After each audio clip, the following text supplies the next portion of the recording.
ever set big goals for yourself only to feel overwhelmed or discouraged by not going as far as you wanted to go?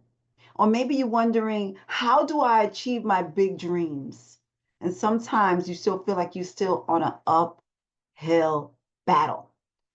Sometimes when we do these ambitious goals and we mean well, right? Especially when we're inspired to live a big life or to improve something in our lives. But we often find when we get on the journey of the goals, with things maybe unexpectedly happen, challenges may occur.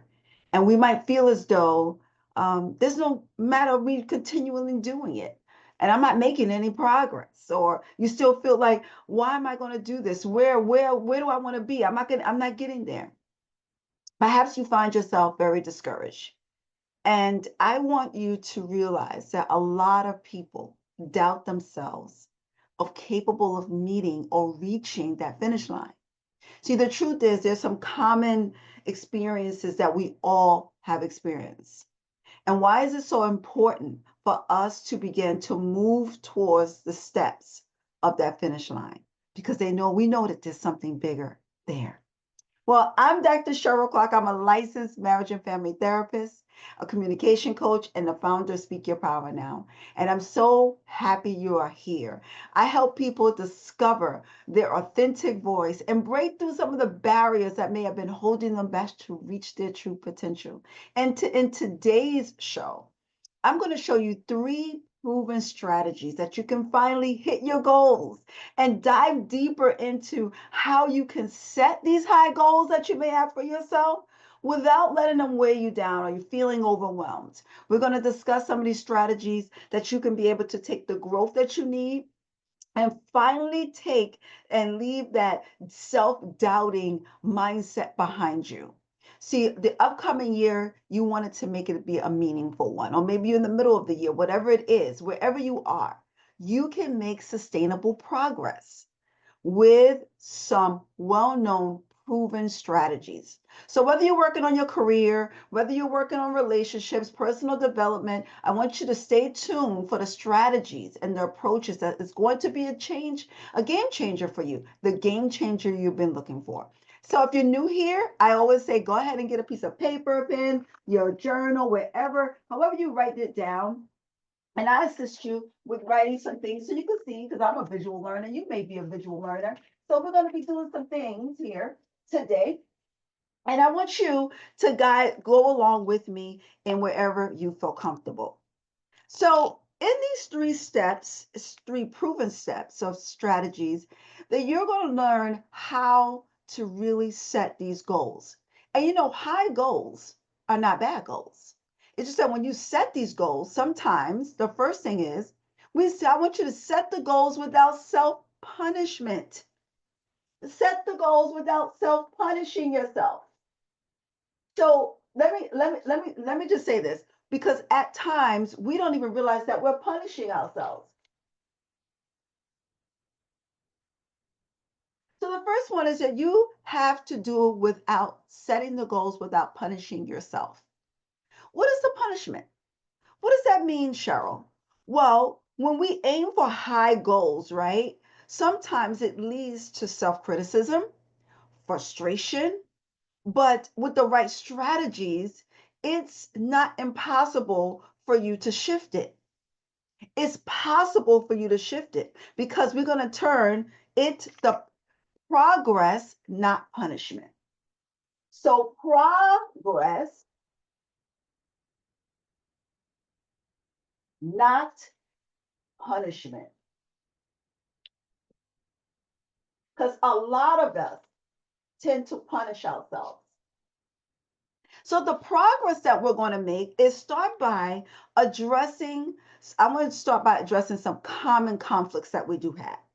So taking on a risk or taking on something new, a goal for yourself, rather than you feeling as though you're going to punish yourself or because you're probably going to fail, you probably feel like that's in the back of your head. Remember, failure is not final. So when you're asking yourself these questions, or you may want to highlight when you face with something that you're going to do, maybe a personal goal, relationship, whatever you desire to do. I want you to know that sometimes it can clash with things that with us having to punish ourselves because we feel the discomfort of making a mistake. See, here at Speak Your Power Now, what I show people, the goal is not only just to find your voice, but how to amplify it boldly, even when the path is uncertain or imperfect. And when you are removing the punishment, you could begin to reward any movement towards the goal. Instead of punishing the perceived slowness, say, oh my goodness, it's going too slow. Oh my goodness, it's not working. Oh my goodness, whatever you got going on.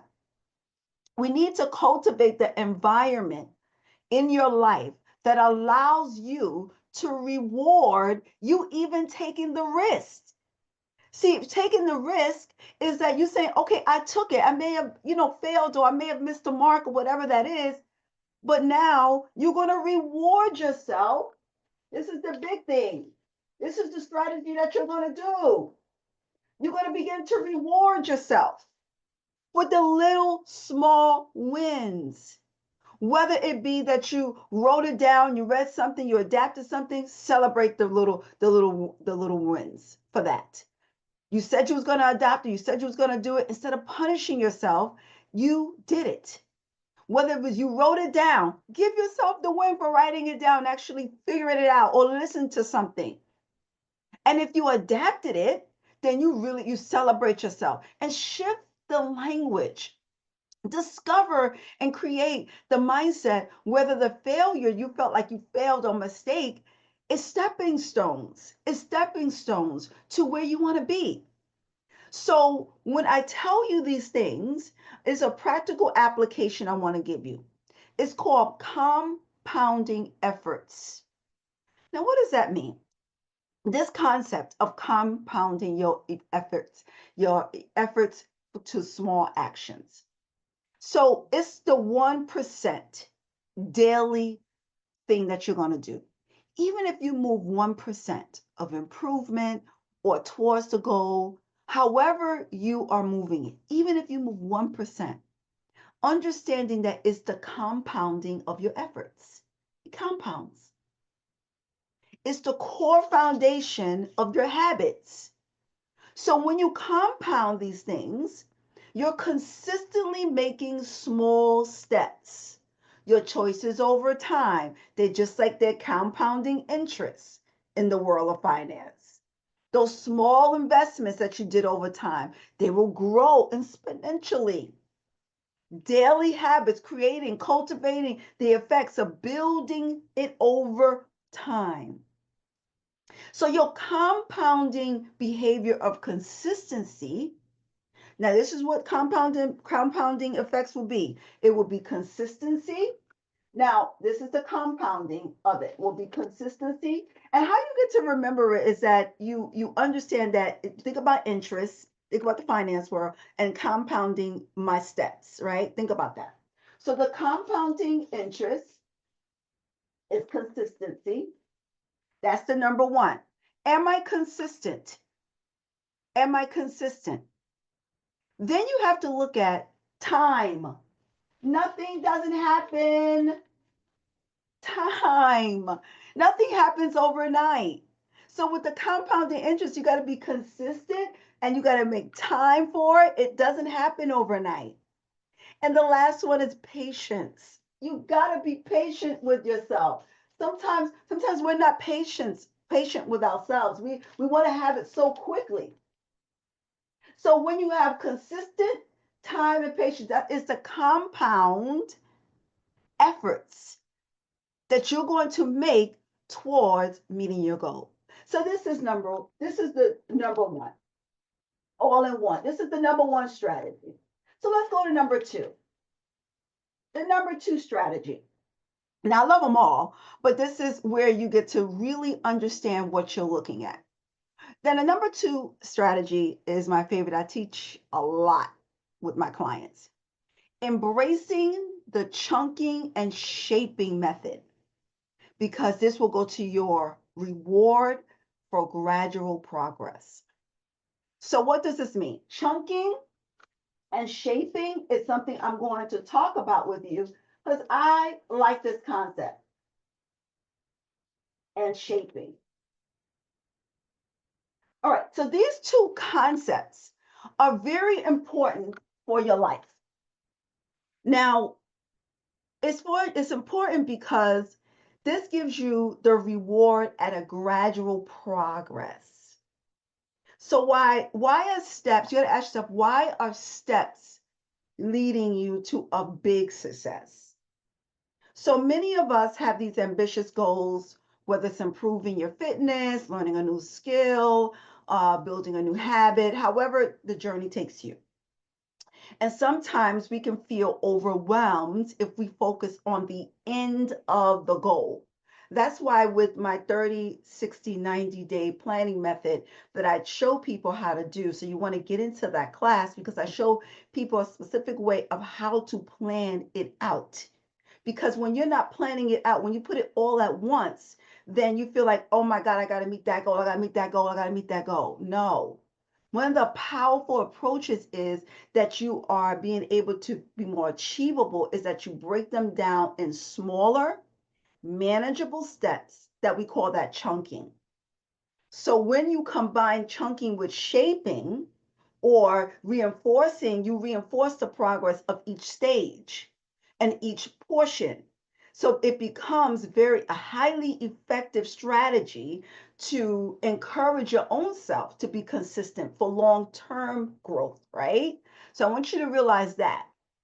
So understanding chunking, let's do chunking first. Chunking is just a process of breaking it down to larger tasks into smaller tasks and the actionable steps. So it's a lot of action in chunking. And think of dividing a staircase into individual steps and then making one step easier to climb. So that's all chunking is. Or I like to do Tupperware, the containers. You know how they have one container going into the other container. You can also put that like chunking. So that's what I do with. I have people have a visual. Get the smaller container, put that in there, put that in there, put that in there, put that in there. Then you deal with the different portions of chunking. Then let's go to shaping. Shaping builds on chunking. So it reinforced the smaller steps to get you closer there. But shaping is an approach that's rooted in psychology. And what it says is a concept, it leverages the principles in behavioral psychology, meaning that when there's a challenge there of a goal and you feel like you want to be more achievable, B.F. Skinner, he was a behavioral psychologist, and he did a research on this demonstrating how the reward of gradual steps towards something complex is highly effective. This is why I said it's proven strategies of how you can do this. And a lot of athletes take this on with like a new skill. They're trying to develop a new skill. They do this with athletes. So they create momentum and when they're introducing something new, rather than lifting like heavy weights all at once, they start with the smaller weights and start them with lighter exercises, right? And then reward them as they go incrementally up in the weights. This is just a demonstration of how you can now start to shape and build it over time and confidence. And by the end of the time, you're looking at how you can do this. Wow, now I'm up to 10, 10, 10. Now I'm up to 15. Now I'm up to 20. Wow, I did this over time. So when you're chunking your life and shaping your life, you gradually are introducing the new skill. You're gradually mastering things over time. And here is where I can show you how to break it down. So let's start by identifying one thing that you desire, right? One thing I want you to identify and put it down. Just identify one thing, breaking down your goals and we're chunking it. So you're going to break it down into smaller steps. Each step should be achievable and aligned with your current skill. Okay? And then when you celebrate And then you're going to reward each step, no matter how small it is. So you're enforcing each step because it creates a positive association with your journey, making it easier for you to continue. And then you're going to gradually increase the challenge. So the first thing you're going to do, you're going to pick a goal. Pick the goal that you're going to do.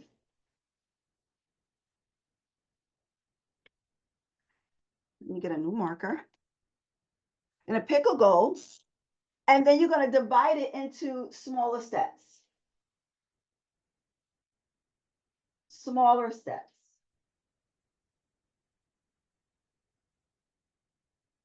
And I want you to just pick one goal in one area and then just divide it into smaller steps. And then you're going to reward those steps. You're going to reward yourself. Each step, well done. Pat yourself on the back. Give yourself a small treat, whatever it is. Mark it off, whatever it is. Give yourself a sticker. What? I don't care what it is. Give yourself that. Then you're going to gradually increase it. Then you're going to increase gradually. Then when you increase it, you're going to build more confidence. And then your behavior will slowly increase difficulty. So, example, if you're learning something like a new language, you start with the basic vocabulary. Once you're comfortable, then you add on the phrases. Then when you're comfortable with that, you continue to build on the more complex things. So building the confidence in this is that where it begins for you to increase the challenge. And then by the end of the time, you will see yourself moving more gradually to it. And this is what progress looks like. I'm gonna give you an example of how this works for in a client. So I worked with a client that struggled with intense anxiety, especially surrounding speaking up, especially in group settings. So whether it was at work, whether it was in social settings, gatherings, she often thought what she had to say was not valuable. She felt like she was being judged, so she kept silent a lot of times, and her feelings of self-doubt really intensified throughout her life. So what we began to do is she wanted to break this cycle, so we started with very small achievable steps, and this is what we call chunking. So the first step that I did with her, practical steps, is what I did: low pressure things like close friends once a day. We would, and then once a day, she would celebrate each time that she voiced or used her voice and her thought, a thought that she didn't keep inside her head, and she voiced it out loud. You know how many times that we see that we can be thinking something and we are not saying anything, but we think we're saying it, or we're too afraid to say it. Look, regardless how small it was, we had a reward system, and we set that thing, and she was building more and more confidence. After a few weeks, she felt like she was ready to set a new goal. So once a week, we did the once a week thing. We didn't change anything. She would start at work, and then she would contribute more. Brief things, very quick things, a comment here and there, maybe a question. But over time, she began to get confident. She began to get comfortable expressing herself. And each time she did that, she reflected on experiences of acknowledging and positive feedback and the personal satisfaction of overcoming her fear. It was a personal satisfaction she was getting. So through those small, deliberate steps, she was able to reframe her anxiety around speaking up. And each moment was a practice. She was chipping away at that fear. She found herself participating in more conversations over time, which she didn't avoid anymore. And it led her to me leading discussions. It also led her to have a promotion over time. And she discovered this on this journey that with her consistent action of small steps was a powerful tool to reshape her belief or even reducing her anxiety. So this approach really talks about how to gradually build what you are desiring to have. And over time, these tiny ways that you're going to do and how you're going to implement, you get to find your voice, like my client did. And over time, it reduces the overwhelm by focusing on the small, achievable steps. You can avoid this overwhelm. And when you achieve these goals, you're going to embrace the chunking and the shaping aspect and breaking down the reward that you're going to have for yourself. And remember, every step is in the right direction, because whether you are going forward, you still can stop yourself to course correct. So celebrating your progress along the way is you understanding that those small steps are necessary for the major achievement. All right, the last one, responsibility. This is strategy number 3, responsibility. Now, the responsibility is definitely a thing that we need to look at. Now, responsibility is also where you can understand in your journey, taking responsibility for things. Sometimes we can fall in a pit. There's a pitfall here because many people equate responsibility with blame. Okay. But if we could just shift this perspective just a little bit, what if taking responsibility for your action and even your mindset can actually be a powerful one to create the change that we desire? So let me talk about this. When you start taking responsibility, you can write down or you can run right into your purpose. I'm going to say that again. When you start taking responsibility, you run right into your purpose. Let me write this down.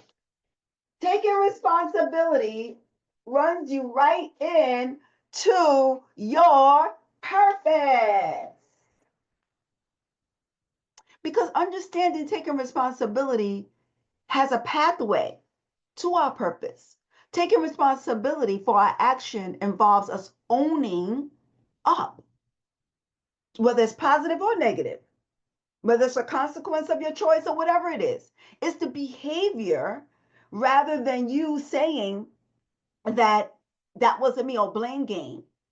Acknowledging that certain behaviors is often more difficult than blaming the circumstance on other people, because now you got to keep it up.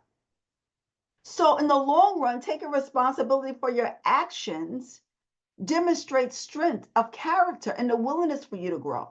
So how do I take responsibility for my actions? Accepting responsibility. It's a choice. You have a choice. The choice is that I can now reframe seriously the word responsibility. So I start with this strategy because, like I said, there's a pitfall that we see that we tend to feel like responsibility is a blame game. So begin with understanding that responsibility is not a punishment. Owning it is not a punishment, but it's a powerful tool. When we take responsibility, we can regain control. And how many of us like to have the control, right? We can control our responses. Cannot control what somebody may say after we've taken responsibility for that. I want to make that very clear. So we can control our responses.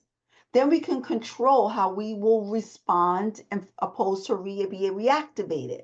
We also can control our environment, taking the responsibility. And then the decision, we can stand in it. It allows you to be actively shaping your life rather than you reacting passively to circumstances. So the first thing is the reframe of responsibility. So you're going to reframe the word responsibility, reframe it into the things I just said. The next thing, you're going to honor your word. I remember growing up, they say your word is bond. You have nothing but your word. People are more likely to trust you when you can stand in your choices and your actions and your words. And then you can identify how you could begin to break down your responsibility in manageable steps, just choices. Make a choice and stand in your choice. We all have choices. What is your choice today? So, for example, if you want to improve your communication, begin by committing to our choice of taking responsibility for you saying that I'm going to do this, and be proactive today in that. And take responsibility for your own self, do that own goal that you made for yourself. Even it could be very simple of expressing something or asking a question. And then the last thing is I want you to encourage you to do it without judgment. No judgment. Even if somebody else is taking responsibility for something, react without judgment. No judgment. Be non-judgment. And that sometimes can be difficult for people to have a non-judgment zone. And if you are a boss or you're a manager somewhere, you want to make sure that you're not being a judgy boss, because people don't want to be, to have that there. So when you are looking in your life, I want you to look at how you may be judging others. So working to adjust some of these actions is important. So taking responsibility is really about you saying how I felt triggered in the moment and practicing how you can have a response. And don't let the responsibility feel like it's a heavy weight, but use it as an empowerment tool. So each time you take ownership for your action, you're taking the small step into building a brighter future, being resilient, understanding that this opportunity that you have is not just the opportunity, but you're moving in a more, a greater space, that you're no longer holding on to certain things that may be holding you back from meeting these wonderful goals. Because these goals matter. You wouldn't make them, they're part of your dreams. So I want you to continue on with the goals, and I want you to continue on understanding, implementing these strategies today, because as we close, I want you to remember that this is a time for you to meet your goals. This is a time for you to connect with your goals. This is a time for you to do these strategies right here, right now. Some of the things that we said today: stop punishing yourself, but reward yourself. Putting the consistent action time and be patient with yourself. Chunking and shaping into smaller steps and rewards to increase. And then responsibility, make that a powerful thing that you do. And as we go through these things each day, I want you to realize that the power and the choice is up to you. So I want to thank you so much for joining me today. If you liked it, please comment and share your thoughts, and make sure that you realize that when you are here, that you're able to find your voice. I'm here to connect with me if you want to be able to find your voice, or be able to speak powerfully. This is what I help people do. And if you found this valuable, go ahead and like and subscribe, and let's make this year the best year ever. And remember, I leave you with this last line. Sometimes your life is defined by one single moment. Let that moment be today. Have a great and powerful day. Until next time.